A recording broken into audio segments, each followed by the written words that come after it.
அனைவருக்கும் வணக்கம். இன்னைக்கு ப்ரீ மார்க்கெட் அனலைஸ்ல எந்த ஸ்ட்ரைக் எங்க சப்போர்ட் அண்ட் ரெசிஸ்டன்ஸ் எடுத்தா மார்க்கெட் என்ன டைரக்ஷன் இருக்கும் அப்படிங்கிறத பார்க்கலாம். இது நாம எப்பவுமே ஒரு ஸ்ட்ரைக்கு சூஸ் பண்ணி கொடுக்குறோம்னா அதுல ஒரு வேல்யூ வச்செல்லாம் ட்ரேட் பண்ணக்கூடாது. நம்ம ஸ்டூடெண்ட்ஸோ யாரும் அதை வைத்து ட்ரேட் பண்ண மாட்டாங்க.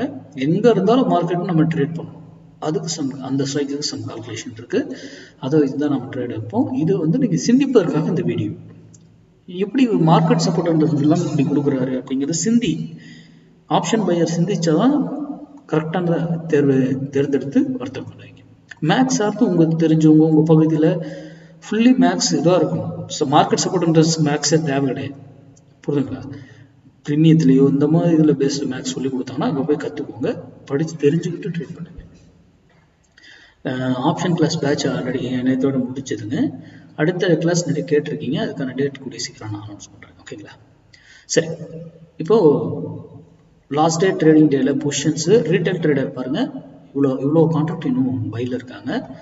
லாஸ்ட் டேவும் மார்க்கெட் அவ்வளோ இதாகும் பொழுதும் அவங்க அப்பவும் 3800 கான்ட்ராக்ட் பக்கம் பையில் தான் இருந்திருக்காங்க. ப்ரோ ட்ரேடர் பாருங்க 2,95,000 கான்ட்ராக்ட் செல்லில் இருக்காங்க. இங்கே கவனிங்க, சேஞ்சிங் என்ன இருக்குன்னு பாருங்களேன்.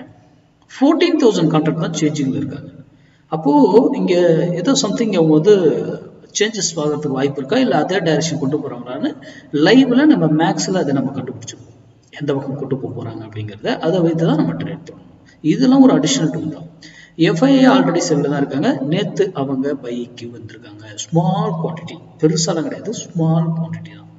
அவங்க அதே டைரக்ஷன் டக்குனு இதை கவர் பண்ணிட்டு செல்லிங்கே போயிடலாம். புரியுதுங்களா? பையர்ஸ் சேஞ்ச் ஆகாம மார்க்கெட் அப்சைட் ஆகிறதுக்கு இவங்க செல்லிங் மாறினாதான் ரீட்டைல் ட்ரேடர் மார்க்கெட் ஏறுங்க. அது வரைக்கும் செல்லிங்ல தாங்க போகிறதுக்கு வாய்ப்பு இருக்கும். இன்ட்ராடேலி டிஐ ஸ்மால் குவான்டிட்டி அவங்க எஜ்ஜிங்காக எடுக்கிறது. அவங்க எப்பவுமே இது பண்ணி எஜ்ஜிங்களோடய வச்சிருப்பாங்க. ஸ்மால் அவங்கள கன்சிடர் பண்ணாங்க. இந்த ரீட்டைல் ட்ரேடரு ப்ரோ ட்ரேடரையும் கன்சிடர் பண்ணுங்க. ஓகேங்களா? இது ஒரு அடிஷனல் டூல் தான். இதெல்லாம் ட்ரேட் பண்ணக்கூடாது. சரி, இப்போ நம்ம இன்ட்ராடே நம்மளுடைய சப்போர்ட் அண்ட் ரெசிஸ்டன்ஸ் பார்க்கலாம். 25,700 கால் 92 ரூபீஸ்க்கு இங்கிருந்து 92 ரூபீஸ் வந்தால் சப்போர்ட் எடுத்தால் மார்க்கெட்டு அப்சைட் செல்லும். அதே அந்த சப்போர்ட் பிரேக் பண்ணி ரெசிஸ்டன்ஸாக மாறிடுச்சுன்னா மார்க்கெட் டவுன் சைடு செல்லும். அப்போ 25,700 கால் 92 இருக்கும்போது உங்க டிசிஷன் எடுங்க. அங்க வராம அப்படியே போயிடுச்சு சார், தவிர்த்துடுங்க. ஏன்னா இந்த சப்போர்ட்ல எடுத்து போனா ஒரு ரெசிஸ்டன்ஸ் எடுத்து திரும்பி ஆகணும், அந்த ரெசிஸ்டன்ஸை பிரேக் பண்ணி மேலே போகணும். அதே போல கீழே வந்தா ஒரு சப்போர்ட் எடுக்கணும், ஆனா அந்த சப்போர்ட்டை பிரேக் பண்ணி அப்படியே கீழே ரெசிஸ்டன்ஸா மாத்தி கீழேயும் போகணும். அது போல 1000 பாயிண்ட் ஏறினாலும் எப்படி ஏறும் அப்படிங்கிறது இருக்கு, இறங்கினாலும் எப்படி இறங்கும் அப்படிங்கிறதும் இருக்கு. ஓகேங்களா? அப்போ ஒரு வேல்யூவை வச்சு நான் இந்த இடத்துல இருக்கும்போது உங்க decision either up are down நீங்க டெக்னிக், நீங்க ட்ரெண்ட் லைன் பார்க்கலாம், ஓப்பன் பிரைஸ் ஆக்ஷன் பார்க்கலாம், அதெல்லாம் பார்க்கறது நியூஸ் கேட்கலாம், என்ன வேணா இருக்கலாம். அது கூட இது மேட்ச் ஆச்சுன்னா பயன்படுத்துங்க. நமக்கு அதெல்லாம் என்ன வருது ஏது எதுவுமே தெரியாது.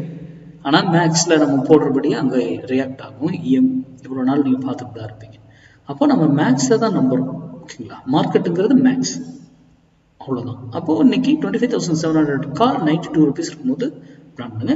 அப்புறம் ஸ்மார்ட் டிசைடர் வாங்கணும். கம்யூனிட்டி குரூப் இருக்கு. அந்த கம்யூனிட்டி குரூப்ல தான் நம்ம ஒவ்வொரு நாளுக்கும் ஒரு ஸ்ட்ரைக்குக்கான லெவல்ஸ் 2 லெவல்ஸ் நம்ம ஒவ்வொரு ஸ்ட்ரைக்குக்கான லெவல்ஸ் நம்ம கம்யூனிட்டி குரூப்ல அப்டேட் பண்ணணும்.